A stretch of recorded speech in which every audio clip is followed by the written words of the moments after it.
All right, guys. How you doing? Good morning.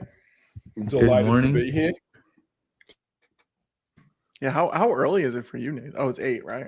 Yeah, West It's Coast. 8. This is very reasonable. Yeah, not Kind bad of at you. all. Not bad at That's good. all. Everybody's dropped off. No, school's already started, I'm assuming, right? For you guys or no? School? Next week. Next week? Yeah. Okay. Yeah, no, we after Labor Day, I think. Yeah, Yeah. same. Oh, I finished school despite my youthful looks. I'm actually out of Well, school you're in now. school. Thanks for asking. Uh, well, welcome everybody joining us today, wherever you're from. We have some cool topics that we're going to talk about. Maybe showcase some stuff. We're not sure yet. But we have like 50 minutes, an hour, right? Yep. To kind of go through some things. Like there's been a did we do one last week? I don't remember now. No. Yeah, no, we didn't. So a lot of amazing stuff is happening in the community, be it K agent, agent gateway, and agent substrates. Um, and that's one thing we're kind of going to dive in more today. We're going to talk about first thing, the future of K agent, right? I'm not sure if anybody's seen. If you haven't seen one of the main contributors and one of the creators, I think, of uh, K Agent, Aton posted an article on the future of K Agent on how we're moving more towards substrate, right? Because substrate allows us to be able to have idle pods running and make sure those lazy agents are not just sitting there wasting time itself. I'm going to post that link in the chat here, or the article What itself. Have you what guys read really through the article, or what I loved about that article is that the first half of it just went back into like what was the inspiration, what was the starting point, like what was the dream of K Agent back in those first kind of discussions, and it was just a good recap of the journey of like the agents came out as they were going to be the future, but nobody knew what shape they were going to take, like what they were going to look like, how they were going to evolve. That harnesses wasn't even a consideration yet. Like I love that article actually just went back and was like, this is what we were addressing when we started it. This is all we had was these things. It's a great read. Yeah. and like when was it released? 2024. They started thinking about it. Winter 2024. As of now, we have almost 3,500 stars in GitHub, 1,500 commits, 174 contributors, which is huge. I find itself 163 releases. Like these guys are pumping out features, codes, like from the beginning to even adding hit, and now adding everything's going to be on the default's going to be substrate, right? That's kind of the gist of the whole thing, which is amazing. Yeah, and that we're going to drop the coming events at the end, but that's substrate is there were two things really missing from bringing agentic workloads to Kubernetes. I mean, one was that making agents a first class citizen. That's what Key Agent's all about. It's like bringing in like native CRDs for deploying agents for life cycling. That's exactly what was missing. And then people started actually making agents, and it was like, dang, now we got a scale problem. And I can't believe I just said dang on this podcast. But anyway, now we realized we had a scale problem. That was the next big thing to solve. And what did Substrate give us?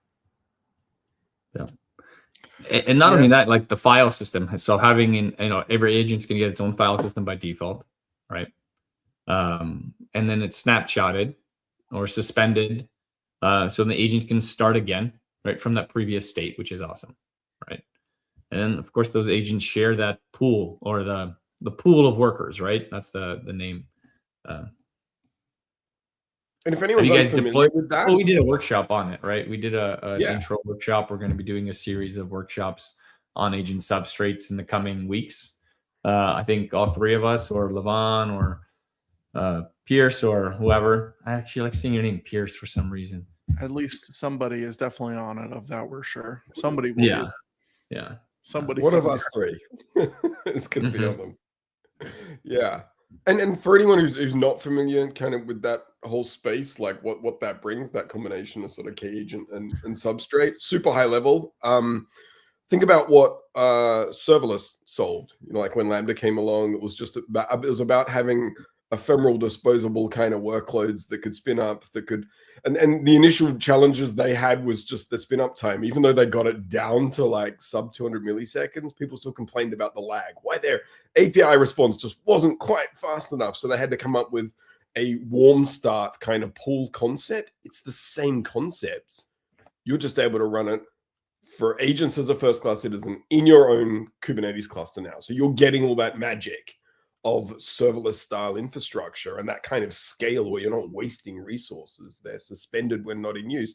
You're getting that in your own implementation. You can run that in your own kind cluster on your machine and kick the tires with it. It's pretty incredible that we've got that level of abstraction and agility and just resource consumption efficiency in something that you can install in a few commands if you follow Michael's blog or Seb's workshops, and you're up and running. It's pretty amazing, actually.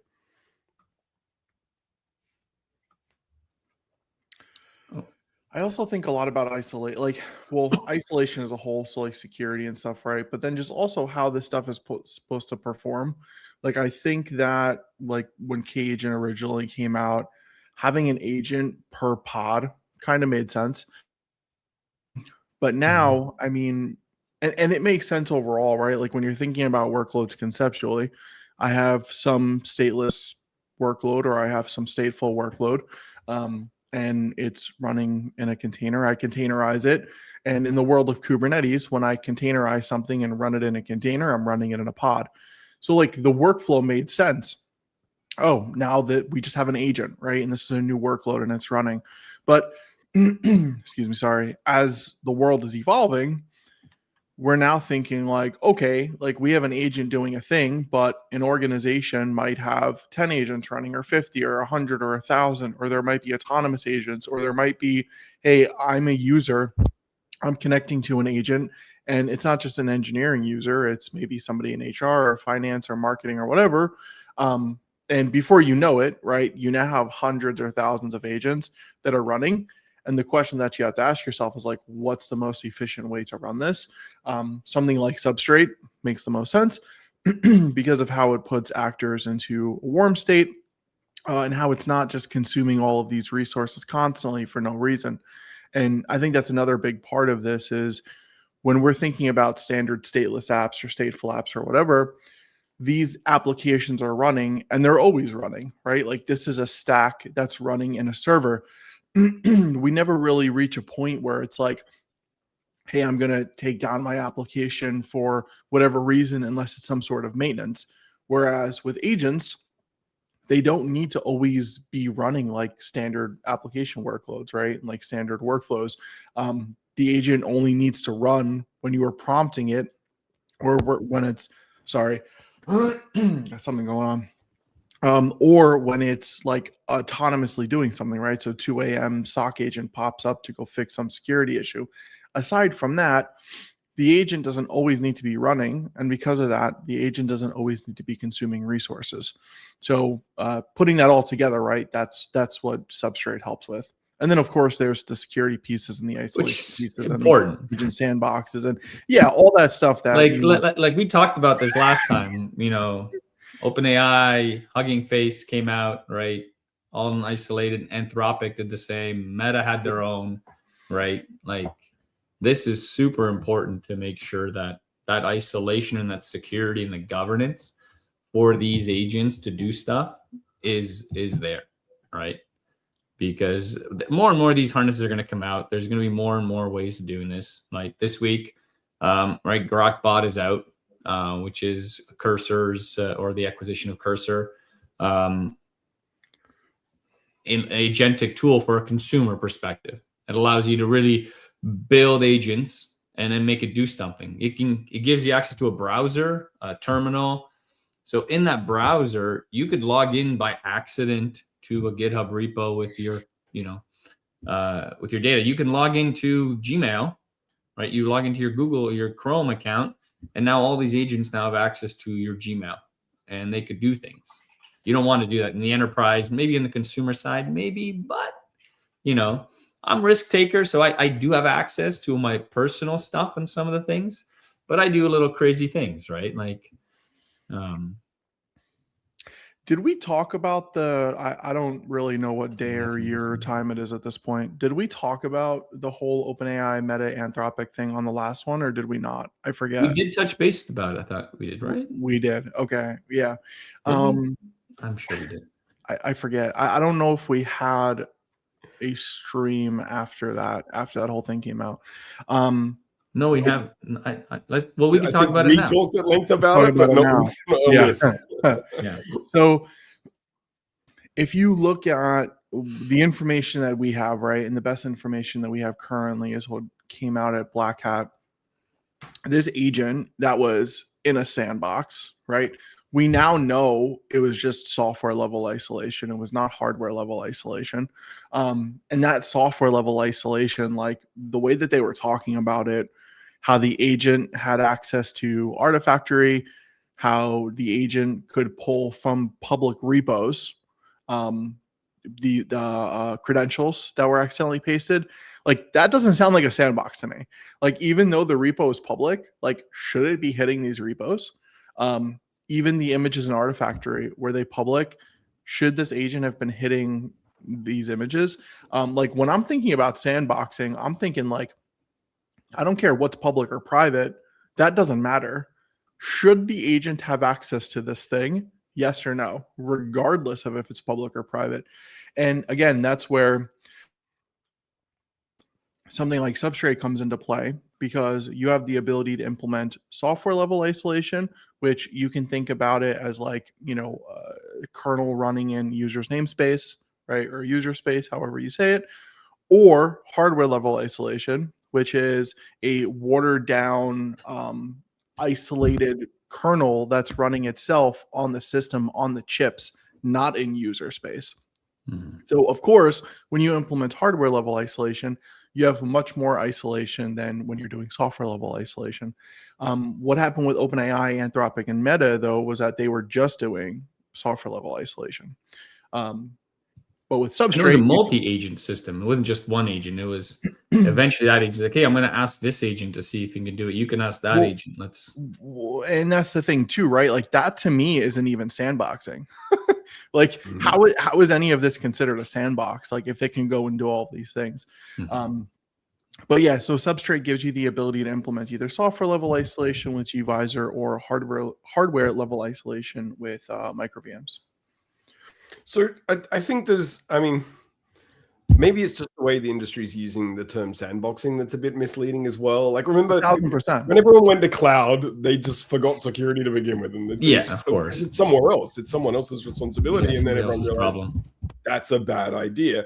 I think we're doing the same thing with sandboxing. It's kind of like the word firewall. Firewall as a concept, well, it's policy and it's decisions of, where should things get to? Where should they not get to? When you drop something into, I think the way many people are using the term sandbox, they're just meaning like a micro VM, which has isolation at a compute resource level. But what is that doing for saying what's running in this that needs to access resources outside of it? Where can it go and how can it achieve and what tricks can it use to do anything out there? Like the sandboxing has to have a layer on top of not just the hypervisor. It has to also be above that. Like it has a network stack. Mhm. It has a route somewhere. Unless you're managing that with some pretty strict policy, what was the point of the sandbox in the first place, other than making sure one agent can't poison the data store of another agent? Like, what else am I getting out of this? And to that point, I actually had a conversation this week, like on some Slack channel, where somebody was essentially saying, like, why are we not we isn't like us, but like why is the industry in general like making such a big deal of this? A sandbox could just be an agent running in a container, and I'm like, no. Exactly This my is- point. Exactly my is- point. Yes, yeah. If you're just gonna run an agent in a container and call it a sandbox, you might as well just put your agent on any production server or on your desktop or laptop and just let it do whatever it wants to do. Because just because it's in a container doesn't mean anything. So if we are going to be deploying these sandboxes, what are some of the things that, we want to have, of course, a proxy in between your LLMs, your tools, your other agents, MCP, A2A. With Agent Gateway, what are some of the things that we can kind of provide other than observability and traffic? right? We got enforcement Yep. guardrails, our back. Yep. Well, Right. I actually think that there's two steps, right? Like there's a step that comes before it, which is like Seb, like I know you spent a majority of your career in this cybersecurity space. And Mhm. like the question, like I would put that question back and say, hey, when you have a VM or a container or anything running any workload, what are you going to do to make this thing secure? Like when I'm thinking about Kubernetes, for example, I'm thinking about putting proper network policies and proper security context around my pods for what the ingress looks like, what the egress looks like. Does it have access to root? Does it have access to the file system? Right? Like things like that. And that's from a Kubernetes perspective. From your perspective, you may be thinking about similar things, but more at like the hardware level, at the data center level, at the standard network stack level. Those same exact concepts need to be brought in when thinking about sandboxing agents, right? So like You that's mean basic security principles? basic Fundamentals. security principles. Fundamental, yeah. Bombshell Like- from Michael Levan today. Yeah. Still requires the Fundamentals. same Exactly. And like, and if you've like, I've been in the security space for a long time, and I've seen this through other products and vendors on how they got Palo Alto got where Palo Alto is now, because when they came in the industry, they had App ID and they had a way to observe what's coming in and out of your firewall in a nice way. They said to all the customers, hey, you don't have to buy a product, put it in, let us just observe, and we'll tell you what's there. And then from there, Palo Alto, Yep. amazing firewalls doing crazy things. Yep. Wiz, right? Same concept. No, don't, again, just give us, we'll just connect Wiz and we'll just see how things are working. Wiz, boom, shut up because of log4j, right? And the same thing is going to happen, and we are seeing it with with AI and LLMs, that you're going to be using all these models, you're going to be connecting all these MCP servers, these agents, you're not going to have any visibility, right? Put agent gateway in it. Yep. Let's just see what these agents are actually doing. First, provide that visibility, so then you can layer the fundamentals. They haven't changed, right?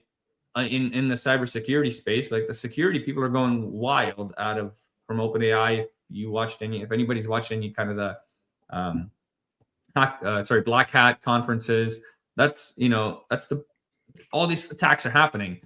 We can't see it, right? So we need a gateway that actually can look at the payload.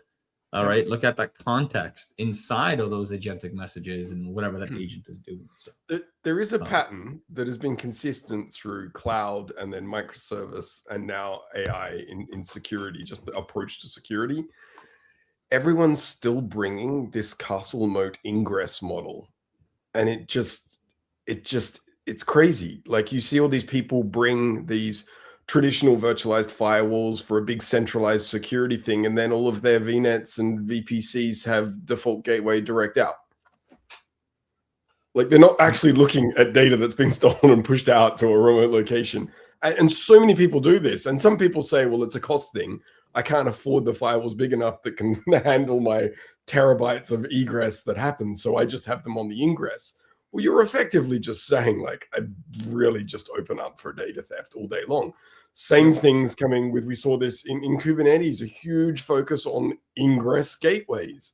Okay, great, but a service that's compromised inside there that's pushing outwards, no one is looking at what's going outwards. They're just doing address translation and have a nice day. If the connection's instantiated from inside, it's not inspected. In most cases, I still see this all the time. And then what happens with AI? An agent, where's that initiating? It's not getting attacked from the outside. It's connecting out from inside where nobody's looking. The security has been this way for decades and continues to be on this simpler to comprehend ingress focus.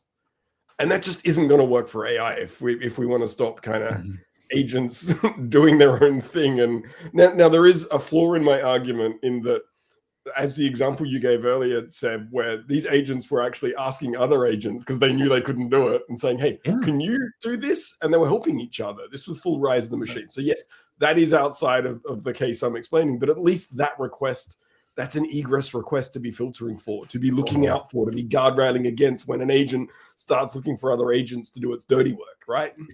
Yeah. 100%. And this is like where I don't know how to say this without sounding Cynical?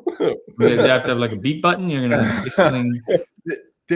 this is where like my We'll edit this later. level of like this is where I'm still confused, right? Because what the security patterns that we need to implement in AI are no different conceptually than the security patterns that we've been implementing for the past 30 years. I don't know, 20 years. So it's like I still don't understand like how all these security implications are popping up constantly. It's like just do what you've been doing from a security perspective. And I think like it's probably just because like the industry looks at it as a new thing, right? And it is a new thing, but underneath the hood at the lower level, networks are networks, right? Like packets are packets. Just secure them the same way you would anything else. You have a gateway sitting in the middle, right? To get you from point A to point. And this is why I always explain it this way. I'm like, you have to get from point A to point B. You have a line of communication. In the world of AI, the line of communication is agent gateway.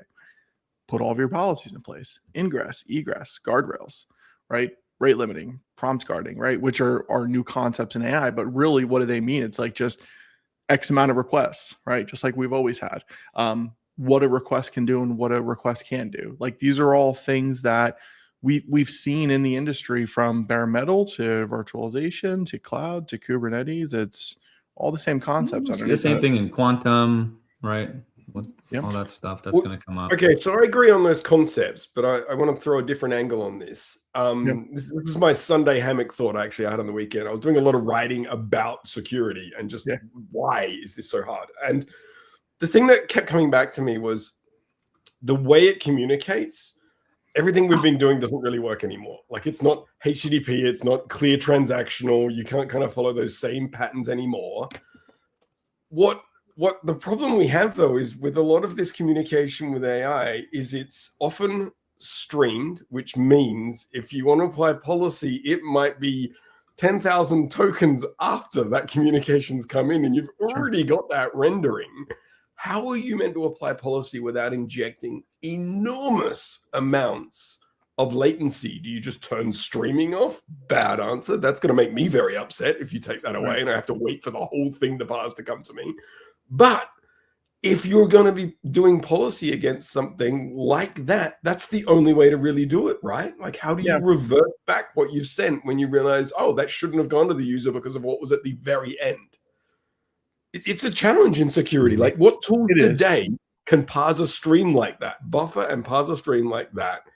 Like, it's like trying to do real-time video policy. Like, it's so crazy. So I think it kind of goes back to what Seb was talking about earlier, where you have a platform like Wiz or Palo where they are looking at what's occurring and then they're putting security policies around it, right? So it's like, okay, what is this thing going to do, or what do we think it's going to do? And then you put security policies around it. Like to your point, like there's going to be a request or a response that goes out, and you can't block for everything, right? Like you can't pause a stream and be like, hey, what is this thing saying?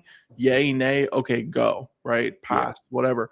But I still think it's the same concept of like, what do you think it's going to do? And then you iterate later, right? So like for a perfect example of this is, let's say you're putting security controls around a user that's hitting your application.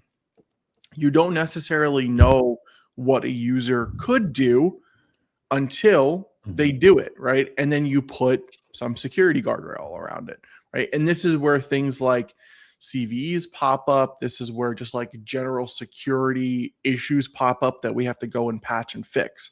So I think we're always going to have that. Like, I don't think we're ever going to get to a point where like we know everything that's going to happen in the stream and we can block for all. I'm a firm believer that like cybersecurity dictates that you mitigate as much risk as possible, but you are never able to mitigate all risk. It's impossible.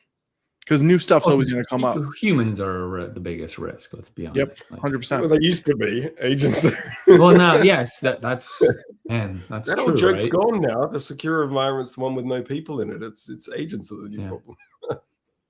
But then, so someone's got to invoke the agent. So there still could be a person tied to it with identity and gathering all that data, right?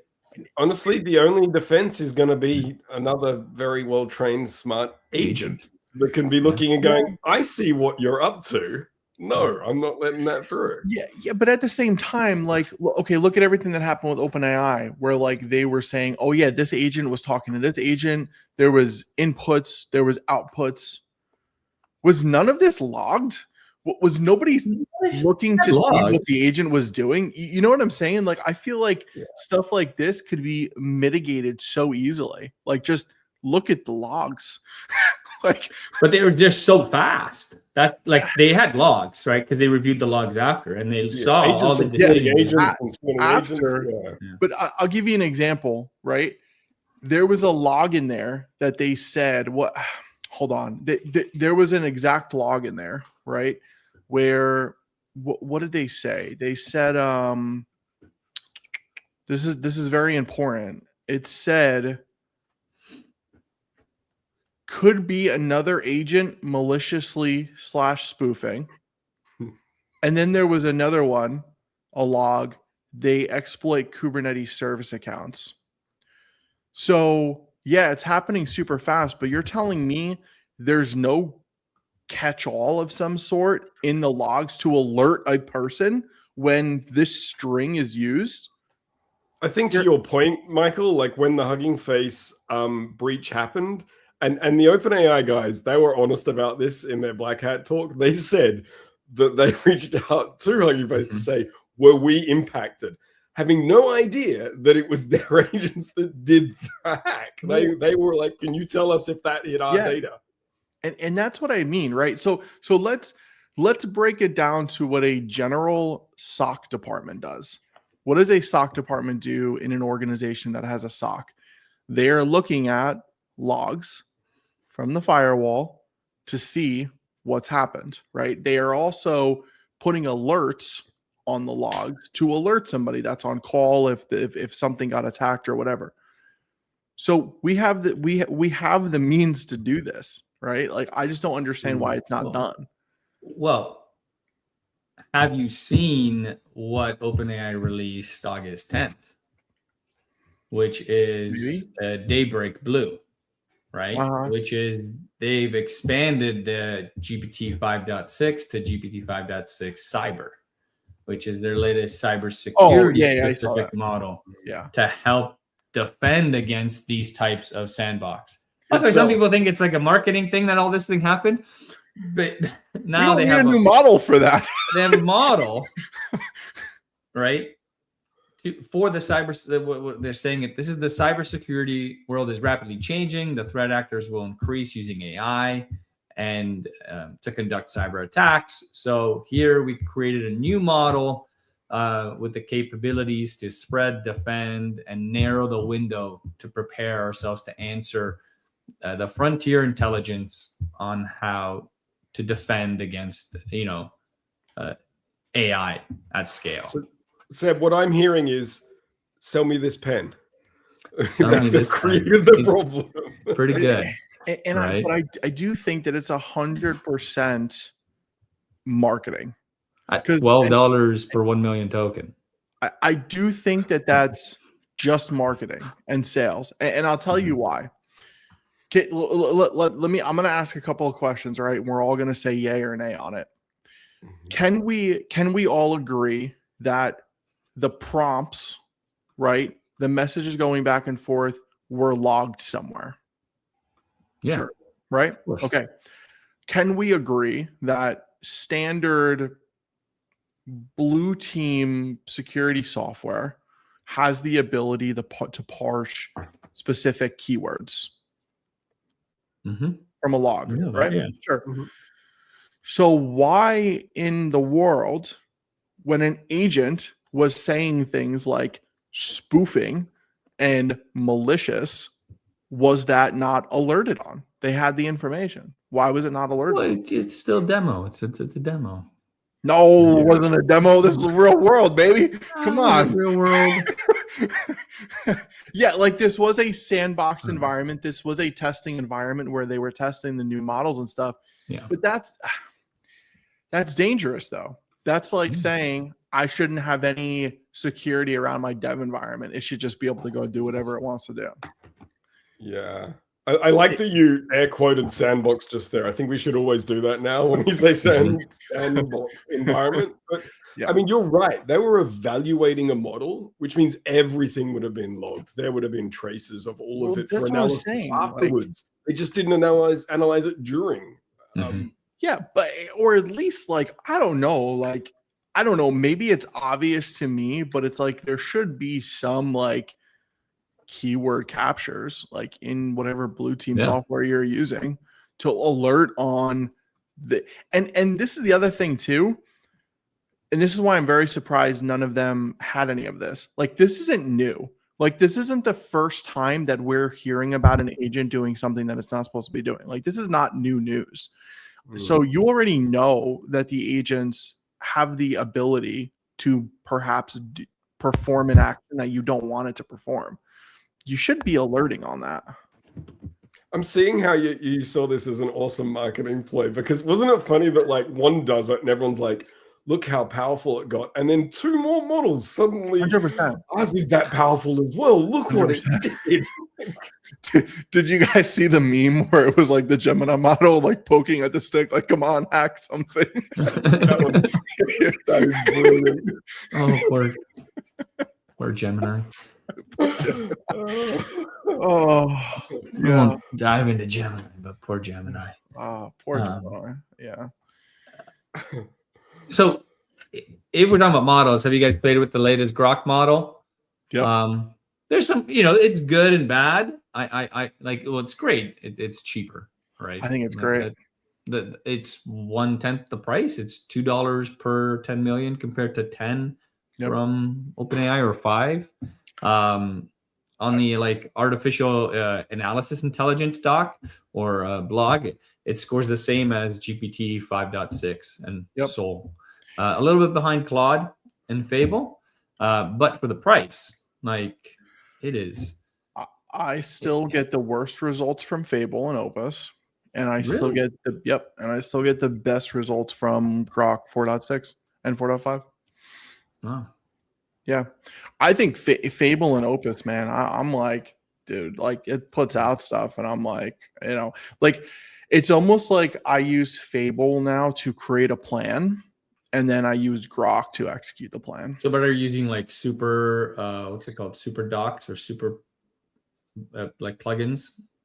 That plugin called Super Brain. Super Powers Brainstorming. Do you use that plugin or for Fable?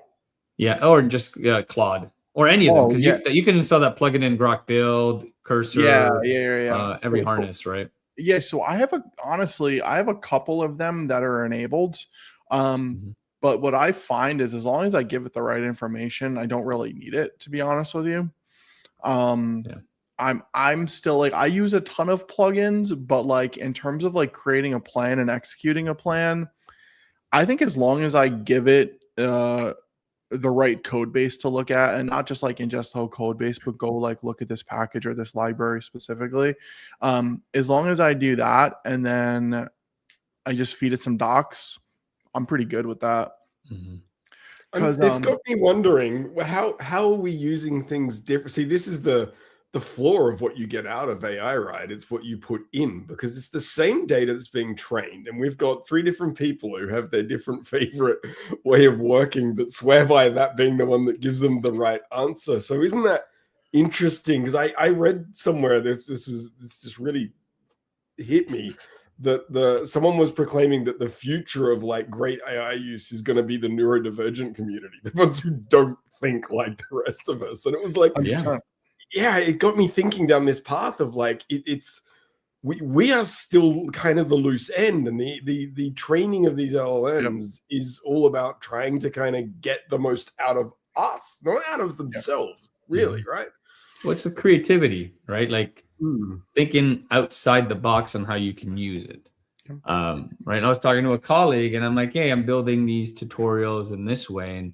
And the way I do it is I actually will not only first build out the storyboard from my mind, how I, as a human, want to see it.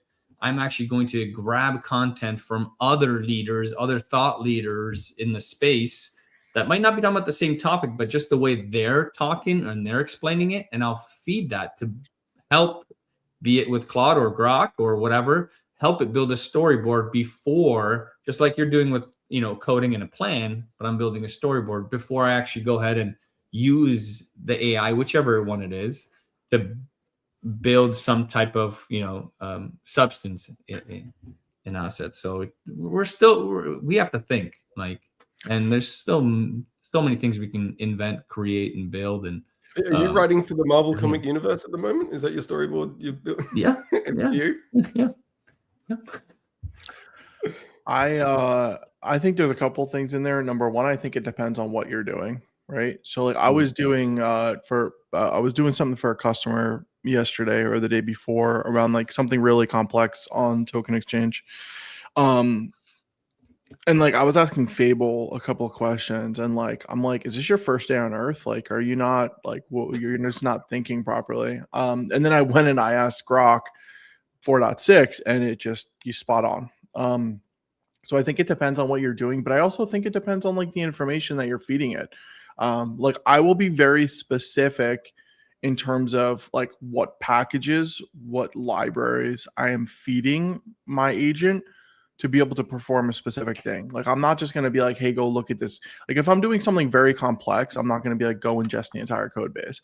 I'm going to be like, go look at this package, go look at this library, go look at this file, a good understanding of what token exchange, how token exchange works, what RFC 8693 is, and how it works for MCP and how it works for LLM, right? And how you're utilizing tokens upstream and downstream. There's so much that goes into it that you can't just be like, hey, go look at this code base, tell me something about token exchange. You have to think through and understand what this thing is. And I think this goes back to I saw some post yesterday where it was like, oh, you notice how nobody's saying software engineering is dead anymore? Because what people are realizing is software engineering isn't about just writing code. Code, programming languages have always been a tool to perform a particular action. Software engineering has always been proper architecture, proper design, and proper understanding of how low-level systems work. So it's not just about writing code, right? So I think people are finally realizing oh, hey, we have to use our brains. And that's yeah. Well, you've seen at the beginning of the year, people vibe coded so much garbage. Sorry, Nathan. People I vibe coded so much garbage at the beginning of the year, right? And then realizing, this is not going to yeah, you did. I built some garbage stuff. It looks great as an MVP, but then you need to have that understanding of how things work, and how to combine it all together, right? How it works in the real world too. There isn't a project I've worked on with Coding Assistant where at some point I've had to stop it and say, you're taking us down a technical debt path that's going to limit us 100%. When we try to achieve Y, which was in the original requirement, and it was doing its job. It didn't do anything wrong. The thing that was going wrong is if I had not stepped in at that point. That's what generates bad code that's out there. To exactly your point, Michael, that is the competence of engineering. Software engineering is thinking, well, okay, there's plenty of software engineers who don't do that as well, who will just throw the code out there. That's why technical debt is around. But I guess that's a big difference between an entry-level software engineer versus someone more senior or an architect. They always are thinking about that first, and AI's not as good at that. You've got to really coax that thinking out of it and keep reminding it, I see a dead end here. And it's so it's just so interesting to me, why this is such a strange concept for people to really understand. In software engineering or in tech, we're the only ones that are thinking like this, by the way. If you go and you talk to architects, building architects, right?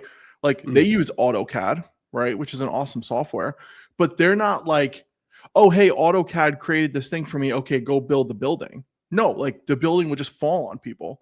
Like they're using the tool to get the job done, but they still have to have a good understanding of what a building is supposed to look like, how it's architected, how it's designed, right?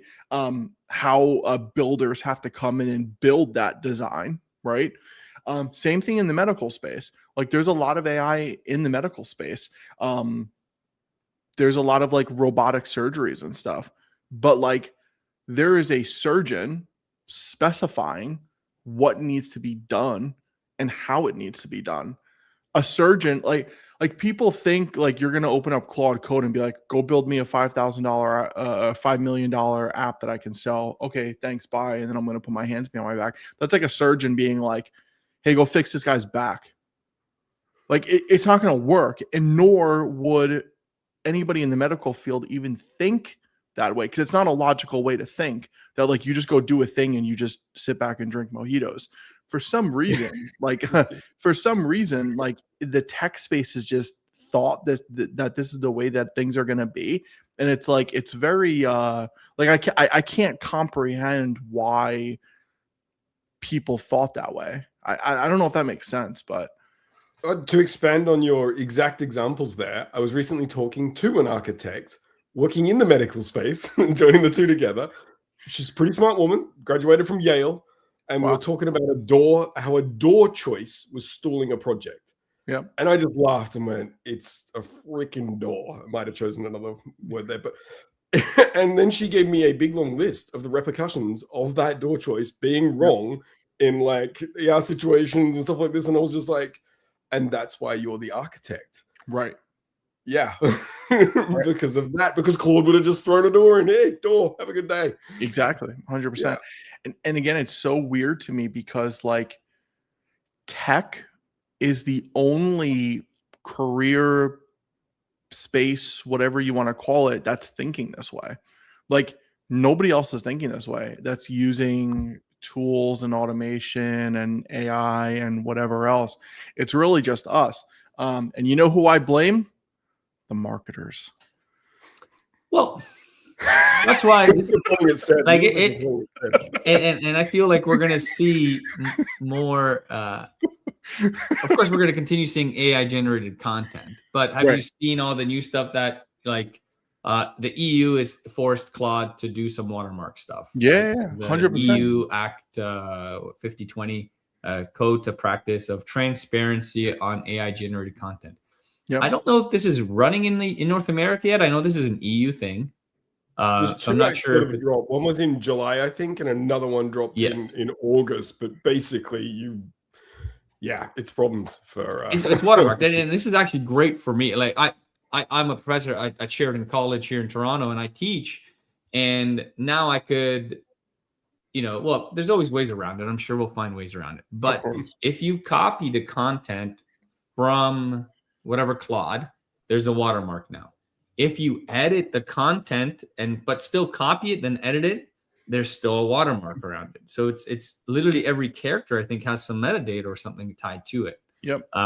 So you could always find out if it was all or some or whatever was generated by Claude, because there's going to be now this transparency watermark. And so tell me more about how that works though, because I haven't spent a lot of time looking into this. I knew I'd be able to get it out of one of you two today.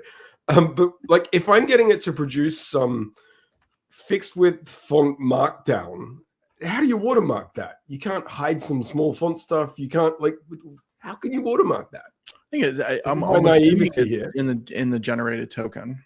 They're doing something behind the scenes. They're doing something behind it. Like I'm still trying to dive in how they're doing it. Yeah. If I'm copying text out of the response and pasting it into Markdown, there's no metadata there, right? Like it's a fixed width font in an editor that is just doing raw. Like where could it be? I'm very perplexed. So they're embedding it into the text, right? I think it's in the output token. So in the images, they're embedding it. In the images, that's easy. Right? That's easy, right? Yeah, but the text, that's an interesting one. Like, how do you put it in a letter, right? Once I copy and paste text out of that chat window, there's nothing to do with tokens in my copy paste. Right. And when I'm pasting in an environment that does not have metadata, it doesn't have like word format, there's no comments type concept, it's pure raw text being copied and pasted. Where's the watermark? Yeah, that I actually don't know. I haven't like dove into it so deep to really understand what's going on underneath the hood, to be totally honest with you. Yeah. I don't know. Maybe it's like, so like, for example, in Anthropic, you know how like it'll give you like an MD file and then you can click the copy button, maybe something in there.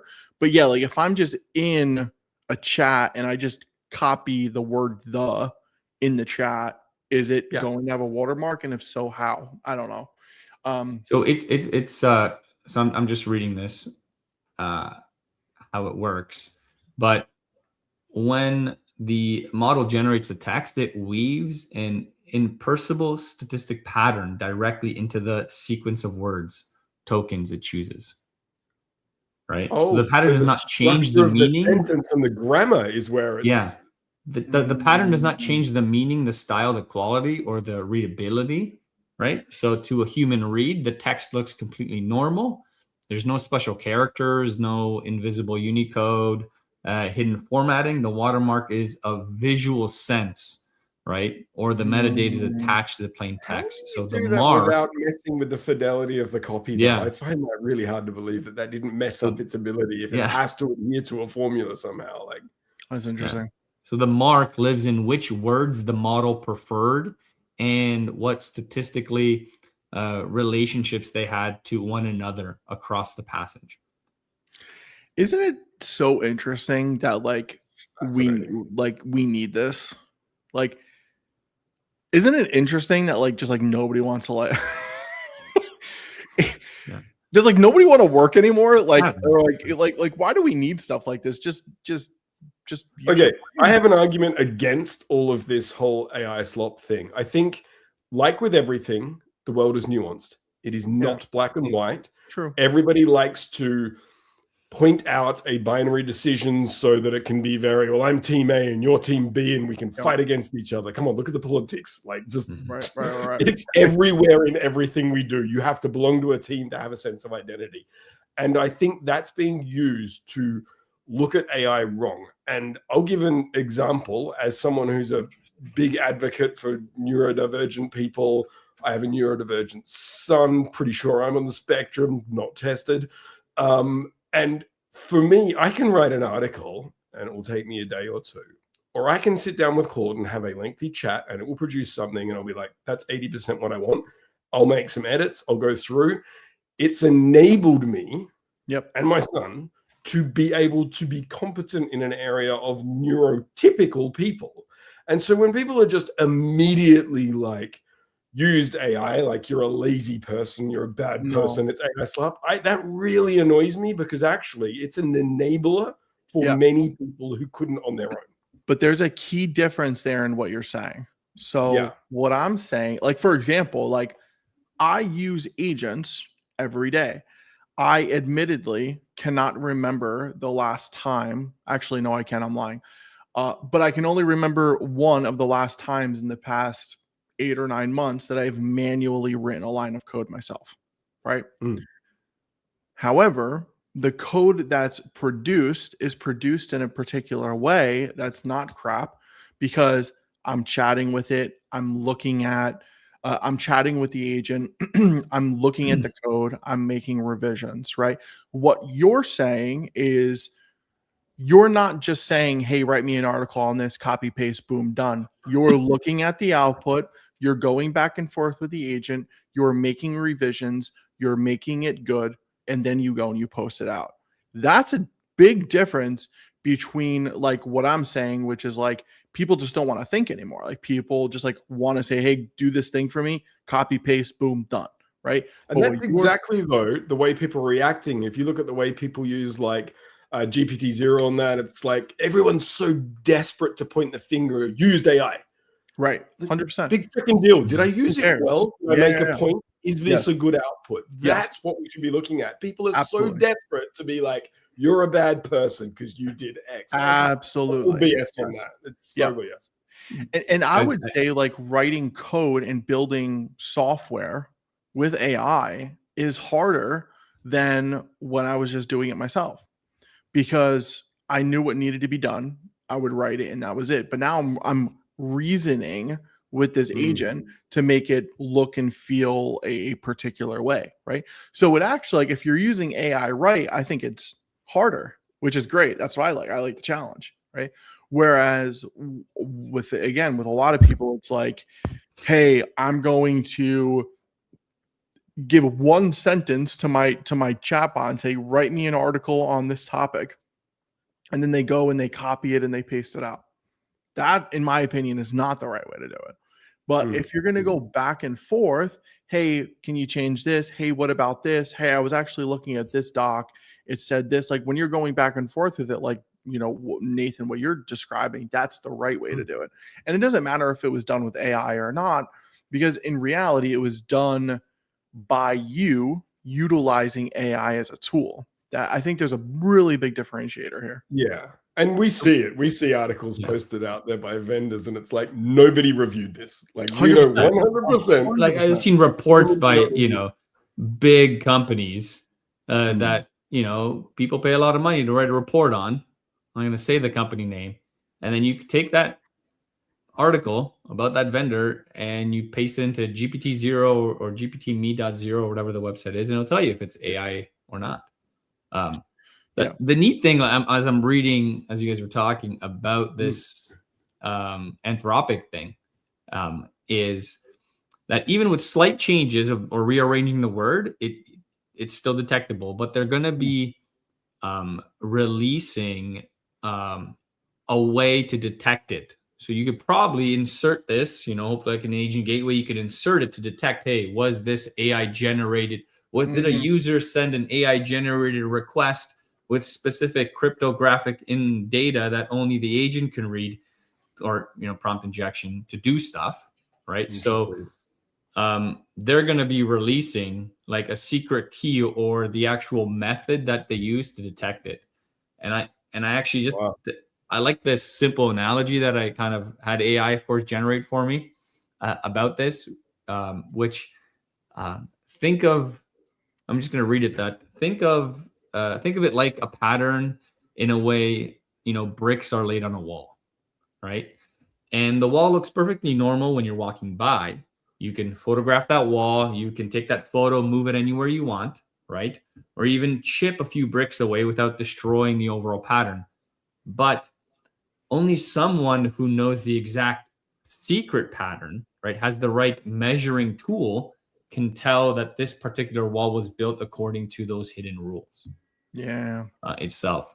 So hopefully, I'm assuming they're going to release this, and I'm assuming, because this is an EU act, that Claude, Anthropic, Grok, they're all going to have to follow this, and then we'll have a signature that we can inject in our gateways, in our, you know, firewalls, to be able to detect this.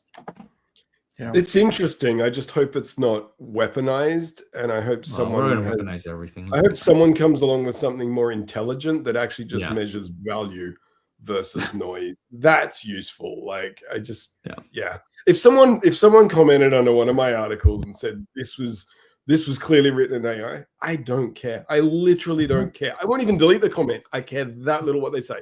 But if someone says this is just drivel, there's no point, like, land the plane, I'm gonna pay attention and be like, what was my point? Like, why was I not focused that day when I was trying to put the conclusion together? Like, that's gonna get my attention. And I think that's the differentiator, not this whole calling everything that was AI as AI slop. It's this when someone says that, my first trigger in my mind is, you don't know what you're talking about. You're just using a blanket term that Karen on Facebook said, and that's your favorite go-to right now because it's a great article that was written by AI, and you're clearly not intelligent enough to understand that. That's my go-to. I always have a rant, isn't there? Every week I've got something. Get my high horse about. This is what my one is today.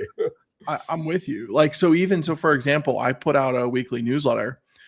My newsletter, what I do is I literally have in my notes app on my Mac, right? I have one note called This Week, and I write out bullet points of things that I did this week. And then I take it, I feed it to Anthropic, and then it puts out a newsletter. Now, I edit 60% of it because I just don't like the way that it sounds. But that, again, that's the way you're supposed to do it, right? It's like generate the thing, take it, make sure that it works, or go back with your agent and say, change this, whatever you want to do, right? I'm with you. I think we're all we're all on the same page. Someone's got to disagree at one point. I think it'll be more fun. Seb, tell us we're wrong and explain why, and come off mute. Yeah, we all know. Seb can let me know how bad my AI images are that I create. He doesn't like anything graph. You're muted. He's also on mute. Yeah, I think your images are great. Liar, dirty liar. I think you do a good job at prompting that AI to make those images for you itself. That's actually a really good point, right? Like, for example, like everybody can see the new overlay that we have now. Seb created this, right? Because because the one that we had before sucked because it was what I created. Nobody said it sucked. Because I'm not a good, like I always say, the right side of my brain doesn't work, right? Like I'm not good at graphical things. I never have been, but Seb is really good at it. So this is actually an awesome example of how you need to know what you're talking about and what you're doing to work with agents. Otherwise, you're going to not have a good outcome, right? So again, that's why Seb's stuff looks like this. My stuff doesn't look like this because I'm not good at like graphic design and all those different things. That's a really good example of it. But then it's just a matter of how the vision, right? It's that architecture view, like we all been talking about. It's that architecture view. And it doesn't matter if it's architecting code, design docs, building graphs. It's what is my vision? What is the actual my brain, and how can I articulate that to whatever AI to make it work things itself. 1000%. So, absolutely.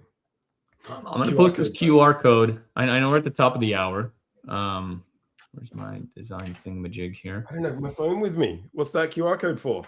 This QR code is for the webinar that you are doing on how Google and Agent Substrate works. This is the article This is the article. Sorry. This is the article and the QR code that I forgot who wrote. Maybe it was you, Mr. Levan, on about agent substrates. But let me post the actual workshop. I just post the next two events in our private chat. I still have the training wheels on, audience. They don't let me post in the comments. I don't have permission. I think I have to earn that right. But if you guys share. You know what it is? I'll tell you what it is. It's I think it's like $80 a month for 2 admin seats. Wow, so only 2 people can be hosts, and it's super expensive. I didn't want to hear a reason. I just wanted to give you some grief. So anyway, I wanted everybody to know that we're just not treating you poorly. You're not evil to me. Okay, good. That's boom. There it is. Well, if one of you can share the 2 links, they're the next 2 events we got. Let me do it right now. I think this is the one. So yeah, we're doing an Agent Substrate 101 series, and we've got 3 lined up already, and we're just going to break into the components. We're not going to dive straight into kind of reviewing source code. We're actually going to explain like why choices were made, why they're important, and the very first one is the sandboxing one, like we talked a little bit about today. Not all sandboxes are the same. That's a very important title, I think, and we're going to go, these are like 30-minute segments, and each one we're just going to dive into the things you should care about when making decisions with your agentic runtimes.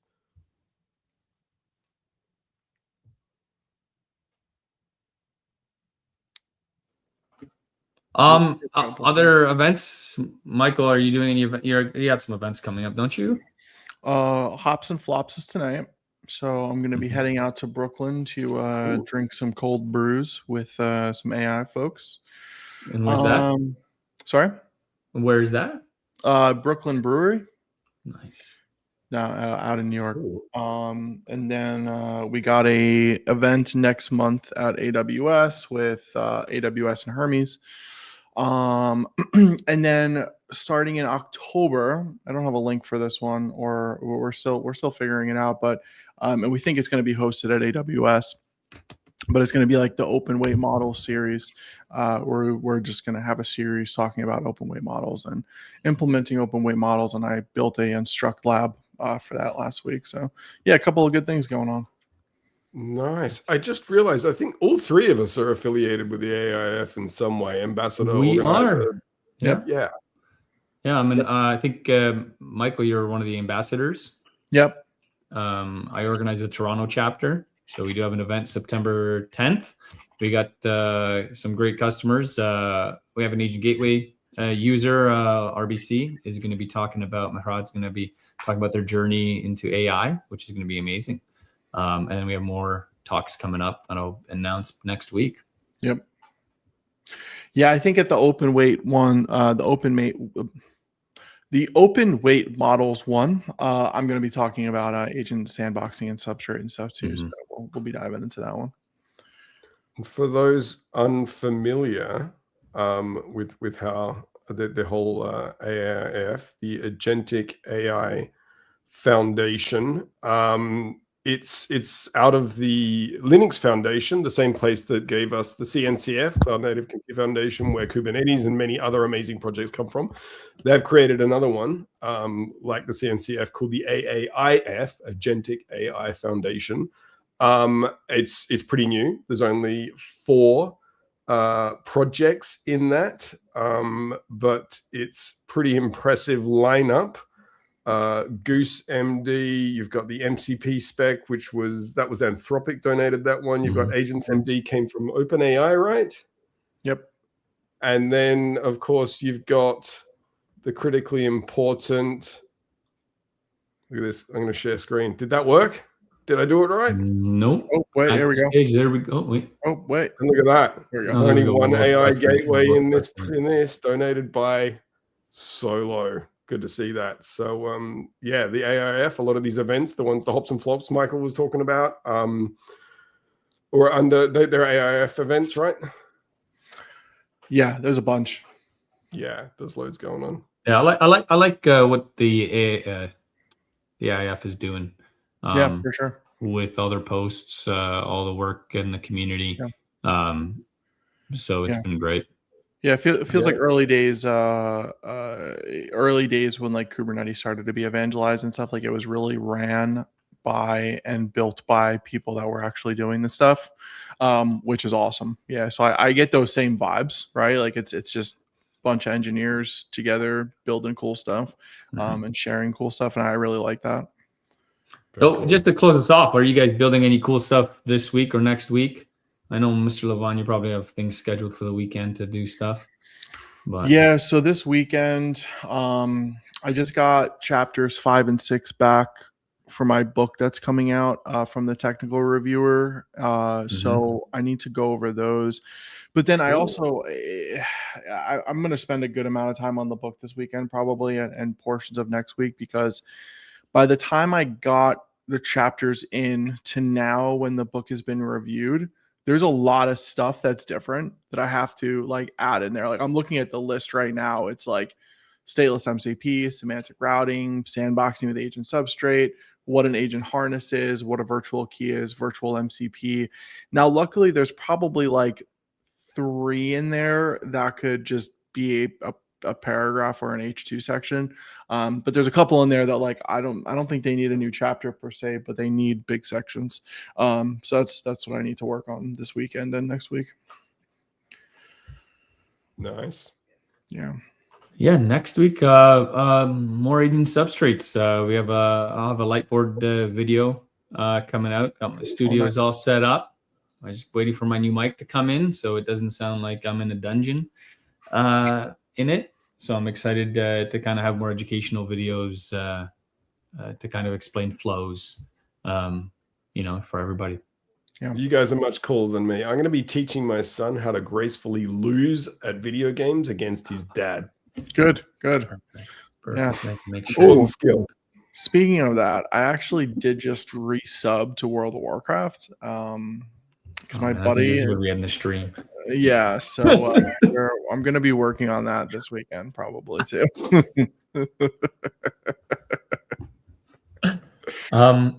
Was there any other stuff that we want to show? I want to show last thing from an agent gateway perspective. We made some cool stuff with the UI, at least the enterprise UI. I just wanted to kind of showcase a little bit of this if we do have time, because I'll be right back. The team is building. I like what the team is building. They've updated their this is Agent Gateway Enterprise, and I'm just showing just a test environment I actually have. Actually, let me just run some tests so we can actually see some more live data through here. Throw some traffic at it. You might want to put that time down to 1 minute. It's going to be like $0. So because this is just in my home lab, I'm not trying to spend too much money. If I do a multi-path, I actually built out this. Can you see this? This lab for my environment, where if I'm doing anything like testing model failovers between this is incredible. I swear you could sell this. This is quite amazing what you've built here. It's really a step walkthrough. Yeah, show the steps through. It's insane. Yeah, so this is a sequence of me being able to test different model failovers with Agent Gateway. Be it if I click on run, I'm actually going to see stuff get executed. But what's happening is the process of it trying ChatGPT, right? If there's an unhealthy node, it's going to go to Grok, and it's going to find or evict and go to Grok, and then get a response from Grok itself. But if I'm doing kind of multi-provider where I want to hit all my different ones like Nano, Gemini, Grok, Sonnet. I think Gemini is failing in this one because I have my key expired, but kind of gives me the process or the sequence of how data is passed itself, and how the architecture works. As when a client or my agent talks to Agent Gateway, it's going to hit my Agent Gateway, any policies that I have itself, any tracing or any tracing or metrics of all these conversations are all going to be stored within the platform.